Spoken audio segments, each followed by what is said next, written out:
Bonjour à toutes et à tous. Merci beaucoup de nous retrouver une fois encore, toute la semaine, vous le savez. On se retrouve ici pour récompenser la capacité d'innovation de jeunes absolument hors du commun.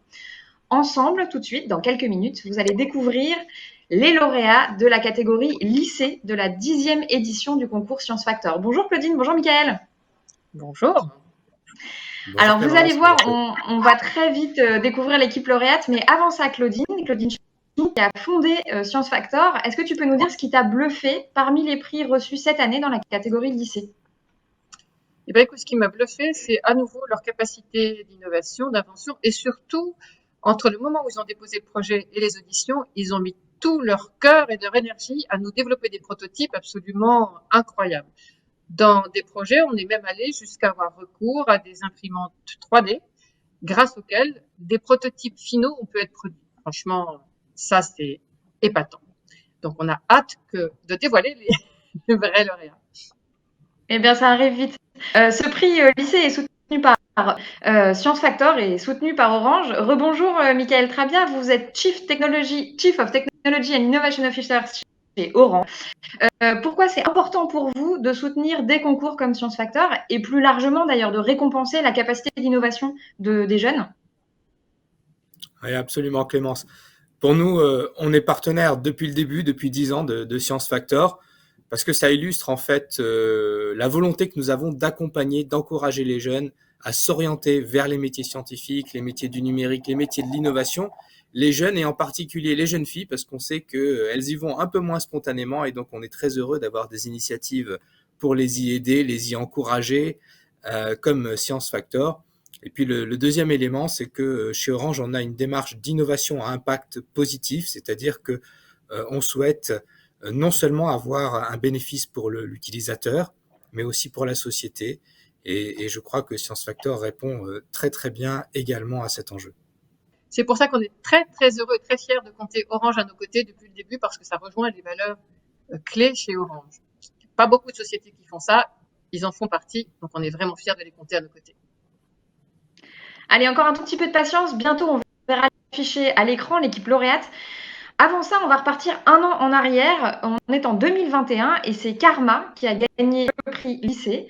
Alors, où on regarde ensemble la vidéo. Quand on a entendu parler du concours, on a voulu apporter notre aide aux plus démunis du coup. Et on a vu qu'il y avait beaucoup de besoins. Et on a compris que nous deux, on avait peut-être la possibilité d'y répondre. Du coup, on s'est dit, allez, c'est parti. Alors d'ici février, donc, on va essayer de développer l'application et la borne interactive, de faire connaître la borne auprès des plus démunis. Et pour cela, on va se rapprocher de la mairie et faire un événement. Faire un événement, pourquoi pas, boîte à chaussures, et distribuer les boîtes à chaussures et faire connaître la borne, l'application, le concept qui a été imaginé par les filles. Faut surtout savoir qu'on est très très bien entouré. On n'est jamais laissé tout seul dans quoi que ce soit. Donc vraiment, faut pas avoir peur de se lancer, faut oser parce que quand on est jeune, en plus, on a de bonnes idées. Et en plus, c'est un concours qui permet ensuite la concrétisation de projets. Comme on voit, là, nous, on va pouvoir avoir la possibilité de peut-être concrétiser, enfin sûrement même, parce que grâce au concours, on est mis en relation avec des personnes importantes.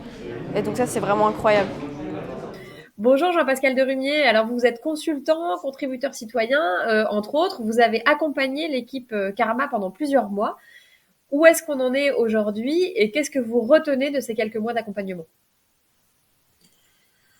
Alors, où on en est aujourd'hui, c'est on a déjà là, une application qui est fonctionnelle, en tout cas qui peut être expérimentée. On a des deux jeunes filles qui ont beaucoup avancé sur le projet, voilà, qui sont, je pense, pas mal dedans, quoi. Et on est prêt aussi comment dire, à faire une petite démonstration au maire dans la perspective d'avoir de sa part un appui et surtout un appui auprès des organisations qui pourraient ensuite prendre le relais sur cette application puisque bon, il était convenu, enfin les filles n'avaient pas l'intention de rester propriétaires de cette application, elles faisaient et l'idée c'est de trouver une structure qui puisse prendre le relais pour utiliser cet outil par la suite.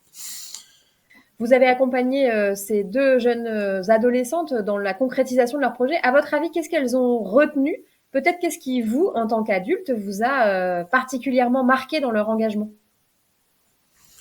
Bah, moi, j'étais bon agréablement surpris, enfin en tout cas impressionné d'à cet âge-là d'avoir cette envie de s'impliquer, notamment pour cette cause, parce que moi je suis assez sensible à ces causes-là, mais bon, ma sensibilité à ces causes-là ne s'est pas faite à leur âge, quoi. À leur âge, c'était assez, voilà, c'est pas des choses qui me parlaient forcément beaucoup, quoi. En tout cas auxquelles j'étais sensible. Et bon, qu'à leurs âges, elles aient envie de venir en appui des plus démunis, ça m'a beaucoup touché. Donc, ce qui a fait que j'ai eu aussi envie de les aider et de les appuyer.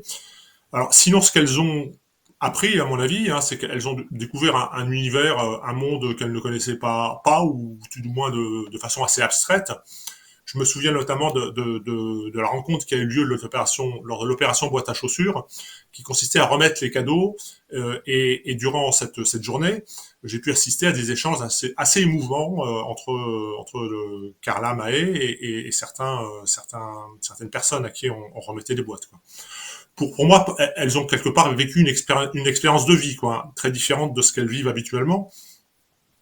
Donc, c'était aussi pour elle une manière de mettre le pied dans le monde des adultes, en ayant en charge un projet qui restait en grande partie à écrire et dont les dimensions euh, seraient, enfin, c'est ce qu'elles sont capables d'en faire. Elles sont parties sur une idée, quoi, et elles aboutissent à quelque chose qui, bon, voilà, qui sera un peu différent de ce qu'elles imaginent au début. Donc, c'est vraiment conditionné à ce qu'elles sont capables et ce qu'elles ont envie d'en faire. Ouais, vous avez dit une expérience de vie et effectivement, ça semble être une sacrée expérience de vie. Vraisemblablement, elles ont appris beaucoup et vous avez sans doute appris beaucoup aussi à leur contact. Merci beaucoup, Jean-Pascal de Rumier, d'être venu pour témoigner de cette expérience. On se retrouve maintenant pour découvrir les finalistes 2022 au prix lycée pour le concours Science Factor 10e édition.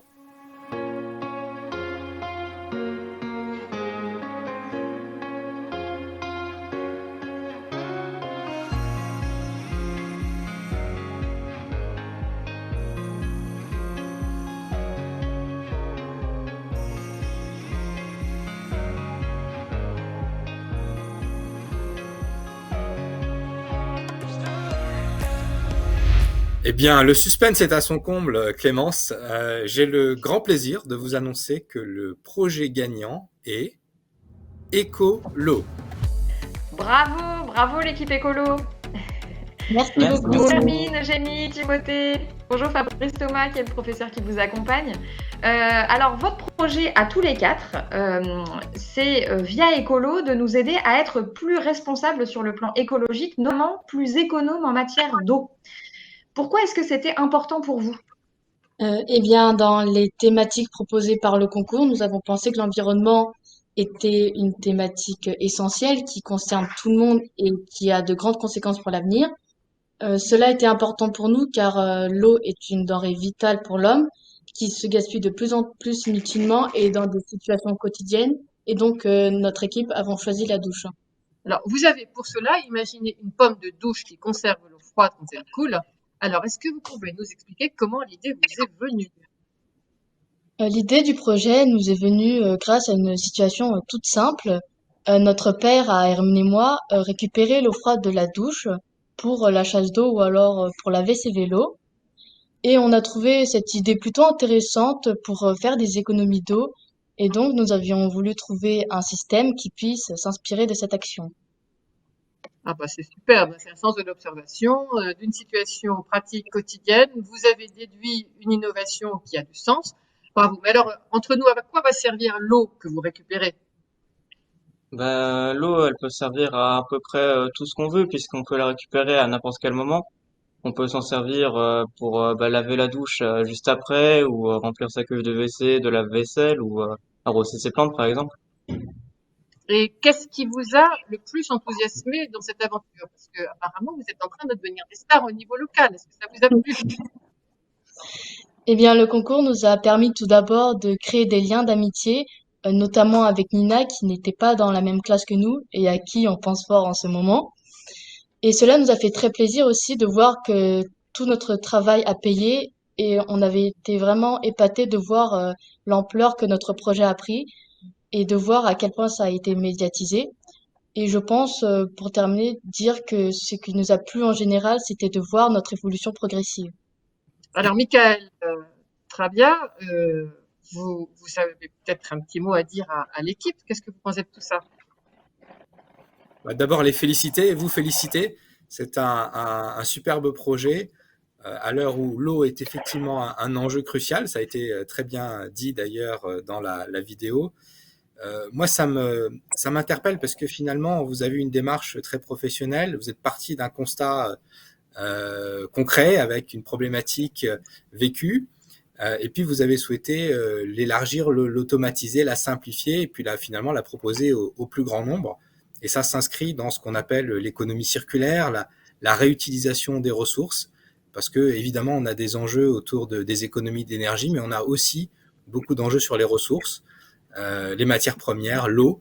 Et je crois que c'est un projet qui a été à la fois bien construit et qui est aussi marqué par une équipe dont on sent qu'elle est soudée et qu'elle travaille très bien ensemble. Et ça, c'est la clé du succès de beaucoup d'innovations.